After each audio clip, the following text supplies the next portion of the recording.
Salve, salve, Universo Tricolor, para quem amanheceu aquele domingo com mais uma vitória dentro de casa, né? É muito bom, é muito bom. E aí, eu tô fazendo essa parte 2, digamos assim, desse pós-jogo, né? Senão ia ficar muito longo aí as entrevistas com o Condé, da parte coletiva, da entrevista coletiva, vocês poderiam assistir tudo, então a gente bota aí a parte 2 para vocês acompanharem. Também tem aí falando, mostrando, na verdade, aí o Poveda, junto com o Pimentinha, indo pra galera lá, tirando foto, que é isso que a galera também gosta, né? Sentir o jogador perto deles, né? Saber que pode ir lá, tirar uma foto, pegar um autógrafo, enfim. E aí daqui a pouco a gente volta para falar um pouquinho mais já do próximo jogo até também, né? Porque antes do jogo aí do Ituano, a cabeça do povo já estava só Vasco, Vasco, Vasco. Então, vamos começar a falar desse Vasco aí, que não tem nada demais, só tem em 8 jogos, só tem 3 vitórias fora, o resto é tudo empate ou é derrota, dá pra gente ganhar muito bem do Vasco. E eu espero que não vai dar mais torcedores do Vasco do que do Sampaio no próximo jogo. Depois da vinheta eu volto.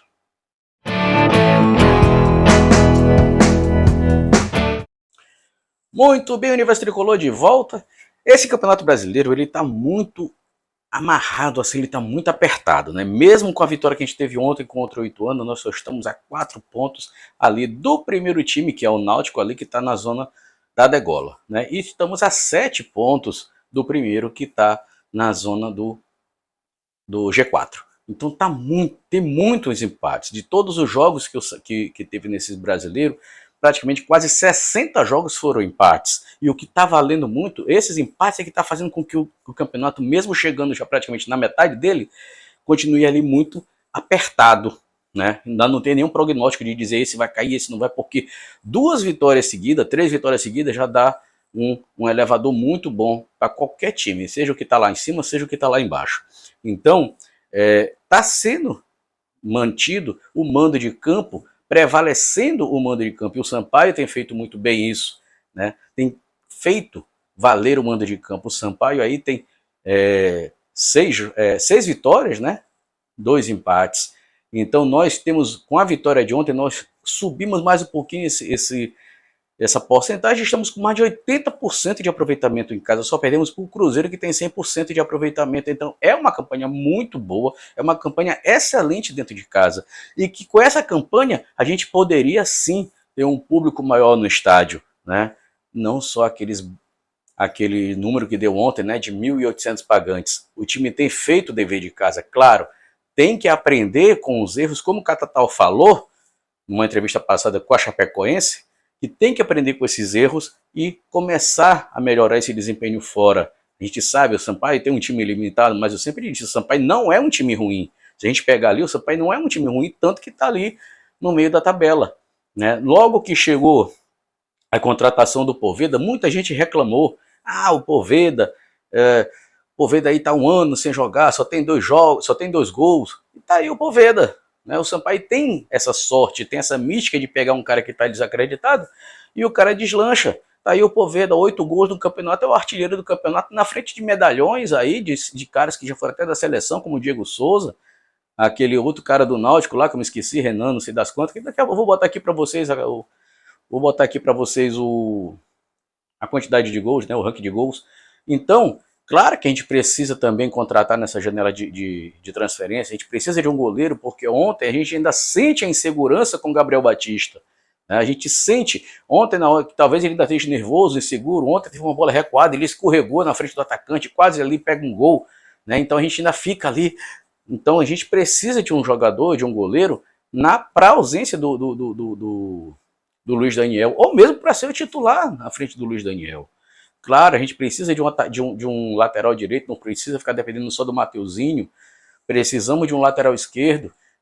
O Pará voltou muito bem, né? Mas a gente não pode ter como reserva do Pará somente o Hipólito e o João Vitor, são muito abaixo do Pará. Então o Pará é para ter ou ser um bom reserva ou ser o titular realmente, mas que traga uma pessoa para suprir também essa parte da lateral. Nós não temos um meia de campo. Né? O Vila, ele é mais pega ali na marcação como segundo volante, tanto é que ele não aparece tanto no jogo na criação. Vira e mexe ele aparece ali no ataque, mas não tá a cena dele. Tanto que ele fica ali escondido. Na frente, temos que ter um atacante para o lugar de Pimentinha quando não viajar ou quando estiver contundido, a mesma coisa do lado esquerdo. Né? E tanto é que já foram embora o peão técnico, foi embora o Heron, então significa que vai ser contratado. Precisamos dessas contratações para poder dar um ganho nesse time, né? E aí a gente fazer um segundo turno até mais tranquilo do que esse primeiro. Mas para isso, eu estou até aqui com a torcida do sócio-torcedor, mas para isso a gente precisa que o torcedor volte ao estádio, a gente precisa que o torcedor se associe ao time, não se associe ao presidente, o presidente sai, o presidente vai ser outro daqui a algum tempo, e o Sampaio fica. A gente não pode ter essa média baixa de torcedor de 1.800, aonde nós tínhamos no passado uma média de 20, de 15 mil, né? E agora a gente precisa, o Sampaio precisa estar vindo os investidores, e tudo isso é atrelado, questão do público, né? O Sampaio tem uma torcida grande, falta voltar ao estádio para incentivar. Ontem o time jogou muito bem no primeiro tempo, já no segundo tempo cansou um pouco, talvez não, mas certo que o Ituano pressionou ali, mas a gente, como o Condé falou, soube sofrer, né? Falando em Condé, vou botar aqui as entrevistas, o restante das entrevistas dele, onde ele fala do Pará, onde ele fala do Gabriel Furtado, muito bem o Gabriel Furtado nas duas partidas que ele jogou como titular, contra o Cruzeiro e ontem contra o Ituano. Próximo jogo, aí contra o Vasco, como eu falei, só tem 3 vitórias fora dos domínios dele, e o Sampaio está praticamente com 100%, nada impede do Sampaio chegar e ganhar esse jogo amanhã, esse jogo na próxima semana. Agora, claro, a gente não pode fazer feio. Não pode deixar que a torcida adversária grite mais do que a nossa, né? O torcedor do Sampaio tem que se fazer presente nesse jogo, beleza? E é isso. Vou botar aqui as entrevistas, depois eu volto só para fechar rapidinho o nosso vídeo de hoje, da segunda parte aí do... Rapaz, falar em segunda parte, eu me lembrei. Rapaz, o pessoal tá me tirando pra palito, senhor. Eu tava editando o vídeo lá no Castelão, né? Aproveitando ali, que já tava ali mesmo, então já tava editando. Rapaz, eu botei meu radinho do lado, senhor. Não é que pegaram meu radinho, sumiram com meu radinho. Como é que eu vou escutar? Eu só gosto de escutar jogo no Castelão com o radinho, né, no pé do ouvido. Eu não enxergo de longe. Eu não sei nem quem deu o segundo passe aí pro Poveda. O primeiro eu vi que foi o Pimentinha, mas o segundo não sei nem quem deu assistência, porque eu não enxergo de longe. E o cara me leva meu radinho. Rapaz, nojento, devolve meu rádio.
Gabriel, na verdade, ele teve a oportunidade de jogar um jogo como titular, que foi contra o Cruzeiro. Ele foi muito bem no jogo, diga-se de passagem.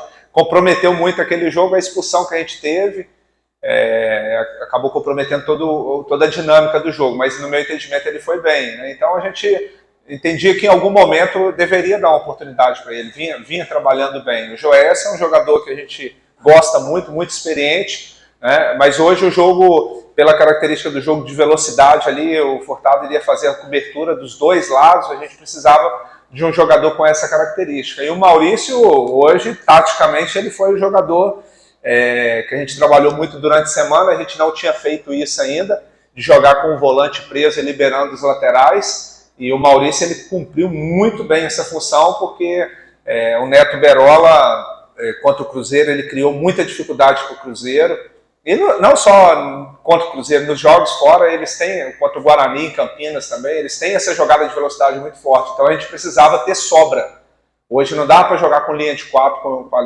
com os dois zagueiros lado a lado, tinha que entrar um volante. Então o Maurício fez muito bem essa função hoje. Foi um jogador, é um jogador que eu gosto, está sempre entrando aí, faz várias funções, faz lateral, faz volante. É um jogador muito promissor. Sem dúvida, durante a semana eu até comentei isso na coletiva, que o Pará ele saiu não por questão técnica, né? Ele saiu porque ele teve uma lesão na final do Maranhense, e uma lesão grave, né? Mas a gente teve o cuidado de vir preparando ele, trabalhando ele, principalmente no aspecto físico. É um jogador que tem 34 anos, precisava de um tempo de preparação, e a gente já entendia que em algum momento ele já estaria pronto para entrar na equipe, né? Então, essa semana surgiu essa possibilidade, a gente teve uma semana aberta para trabalhar. É um jogador muito experiente, conhece muito da posição, e com certeza é um jogador que vai nos ajudar muito ao longo da competição.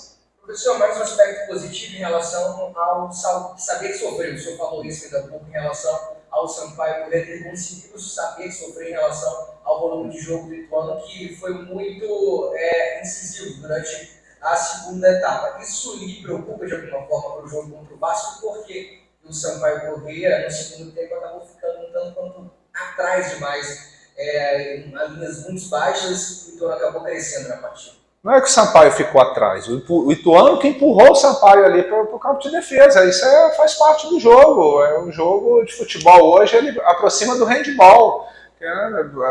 As duas equipes ali estão procurando ganhar terreno, principalmente quando a equipe está perdendo, se arrisca um pouco mais. São alternâncias normais dentro do jogo, né? A última partida nossa fora mesmo, a gente pressionou muito a equipe da Chapecoense no primeiro tempo, não conseguimos marcar o gol, criamos 3 chances. No segundo tempo, tomamos o gol logo com 1 minuto e acabou que destoou ali. Mas dentro do jogo vai ter essas alternâncias, né? E sábado contra o Vasco vai ter momento que o Vasco vai jogar melhor, vai ter momento que o Sampaio vai jogar melhor, faz parte do jogo. É você tentar aproveitar as situações que você criar dentro do jogo. Para finalizar, professor, essa é uma colocação. Vamos ver ao longo da semana o possível retorno dos atletas que estão fora. Espero ter todos à disposição e, sem dúvida nenhuma, eu acho que essa equipe está fazendo por merecer de ter o torcedor do lado, né? Eu tenho comentado muito isso nos jogos, quase todas as praças aí. Ontem assisti Vila, último colocado, casa cheia contra o Bahia. Eu acho que o torcedor tem que fazer um esforço, a equipe está fazendo por onde. É uma competição que é difícil mesmo, tem os favoritos lá em cima, mas a gente está brigando aí para tentar terminar numa posição boa. Quem sabe a gente pode brigar lá em cima também, tudo pode acontecer nessa competição. Mas a gente gostaria muito, eu até citei o exemplo aqui de 2015, que a gente jogava aqui para 12, 15 mil torcedores, e a gente espera que pode ser o start, né? Esse jogo de sábado aí contra o Vasco, o torcedor vir e continuar nessa caminhada conosco aí, até porque nós vamos pegar uma sequência muito pesada aqui, né? Nós vamos pegar aí Vasco, vamos pegar Sport Recife, Bahia, Cruzeiro, todos jogos pesadíssimos, e é importante a gente ter o torcedor do lado aí. Obrigado. Muito bem, Universo Tricolor. Agora, só para fechar com aquele velho bordão, aquele velho jargão que todo mundo já conhece. Se tu chegou até aqui e olhou tudo, é porque tu gostou, então curte, compartilha, e se tu ainda não é inscrito, te inscreve no canal e nos segue nas outras redes sociais, Facebook, Twitter e Instagram. E aí vamos subir esse canal aí do Gordinho, tá bom? E não te esquece, no próximo sábado e durante a semana, é tipo aquele filme do Poderoso Chefinho. Na hora que abrir os portões do CT, eu vou estar lá. Na hora que abrir o portão do Castelão para os treinamentos, eu vou estar lá, levando você para dentro para saber de tudo que está acontecendo durante essa semana de preparação. E aí você já sabe, eu sou Alan Jorge e nós somos Sampaio na Veia.